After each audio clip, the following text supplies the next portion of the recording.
دنیا میں 4 طرح کے لوگ ہیں، میں اور آپ جتنے یہاں بیٹھے ہیں کسی ایک زمرے میں ضرور ہیں۔ اب ہم نے یہ دیکھنا ہے کہ ہم کس گروہ میں ہیں، کس طبقے میں ہیں۔ فرمایا عبد رزقہ اللہ مالا و علما، پہلا وہ شخص جس کو اللہ نے مال بھی عطا کیا ہے، علم و شعور بھی عطا کیا، فہم و ادراک کی دولت بھی عطا کی، فہو یتقی فیہ ربہ، اور وہ اللہ سے ڈرتا ہے، علم جو دیا گیا ہے، تقوی اس کی زندگی کا حصہ ہے، وہ مال کے معاملے میں بہت محتاط ہے، اور یصل فیہ رحمہ، اور وہ صلہ رحمی کرتا ہے، رشتہ داروں کے حقوق کا خیال رکھتا ہے، وَيَعْلَمُ لِلَّهِ فِيهِ حَقًّا، اور جانتا ہے کہ اس مال میں اللہ کا حق کیا ہے، اس کی زکوٰۃ بھی نکالنی ہے، عید آئی تو فطرانہ بھی نکالنا ہے، حج کا موسم ہے تو قربانی بھی پیش کرنی ہے، ضرورت مند حاجت مند میری دہلیز پہ آئیں، سوال کریں تو میں ان کے سوال کو پورا بھی کرنا ہے، جو مانگتا ہے اس کو بھی دینا ہے، جو عزت نفس کی وجہ سے مانگ نہیں سکتا لیکن ضرورت ہے اس کی، میں ڈھونڈ کے اس کی دہلیز تک پہنچتا ہے، فَهَذَا بِأَفْضَلِ الْمَنَازِلِ، یہ شخص جس کے پاس مال بھی ہے، علم بھی ہے، اللہ سے ڈرتا بھی ہے، صلہ رحمی بھی کرتا ہے، مال کے حق کو بھی جانتا ہے، کائنات میں جو بہترین لوگ ہیں اس کا شمار ان بہترین لوگوں میں ہوتا ہے۔ وَعَبْدٌ رَزَقَهُ اللَّهُ عِلْمًا، دوسرا وہ شخص جس کو اللہ تعالیٰ جل شانہ نے علم عطا کیا، وَلَمْ يَرْزُقْهُ مَالًا، لیکن اس کے پاس مال و دولت نہیں ہے، فَهُوَ صَادِقُ النِّيَّةِ،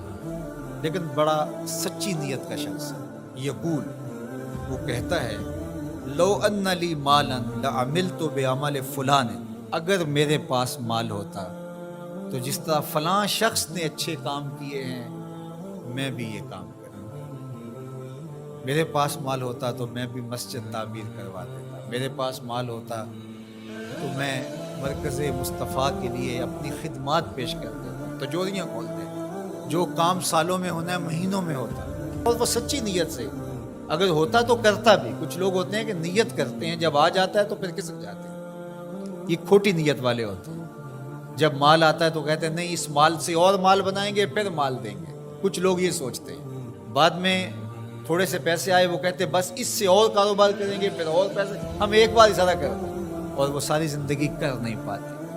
اور جنہیں نصیب ہوتا ہے وہ مزدوری کے پیسوں سے بھی 4 آنے پیش کرتے ہیں۔ اللہ اکبر۔ تو فرمایا کہ وہ سچی نیت کا ہے، اگر اس کو مال مل جائے تو وہ واقعہ ہی کر دے ایسا، تو فرمایا جب قیامت کے دن نامہ اعمال تولے جائیں گے یہ دونوں لوگ برابر ہوں گے۔ تیسرا شخص حضور نے ارشاد فرمایا، وَعَبْدٌ رَزَقَهُ اللَّهُ مَالًا وَلَمْ يَرْزُقْهُ عِلْمًا،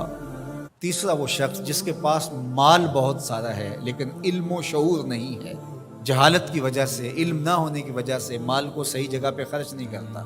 اور رب سے ڈرتا بھی نہیں ہے، رشتہ داروں کے ساتھ سلوک بھی اس کا کوئی اچھا نہیں ہے، مال نے اس کو مغرور بنا دیا ہے، اور مال کے حق کو بھی نہیں جانتا، اس مال کو خرچ کہاں کرنا ہے یہ بھی نہیں جانتا۔ فَهَذَا بِأَخْبَثِ الْمَنَازِلِ، حضور نے فرمایا یہ خبیث ترین جگہ پہ کھڑا ہے۔ چوتھا شخص وہ جس کے پاس مال بھی نہیں ہے، جس کے پاس علم بھی نہیں ہے، اور وہ کہتا ہے اگر میرے پاس پیسے ہوتے تو میں فلاں کی طرح عیش و عشرت کرتا، میری بھی موجیں ہوتی، میرے میں کیا کمی، تو وہ اس کی نیت کے ساتھ کھڑا ہوگا۔ فَوِزْرُهُ مَا سَوَاءٌ، اللہ کے محبوب فرماتے ہیں گناہ میں یہ برابر ہیں، یہ بھی اسی کی منزل میں ہے۔ اب میں اور آپ یہ دیکھیں کہ ان 4 میں سے ہم کوئی ایک ضرور ہیں، ہم کہاں کھڑے ہیں؟ اگر پہلی 2 منزلوں میں ہیں، پہلے 2 طبقوں میں ہیں تو شکر کا سجدہ کیجئے، اور اگر دوسرے 2 طبقوں میں ہے تو توبہ کرنے میں دیر نہ کیجیے، رجوع اللہ کیجیے۔ اللہ اکبر۔ تو اللہ کی راہ میں مال خرچ کرنا یہ خوش نصیب لوگوں کا مقسوم ہوا کرتا ہے۔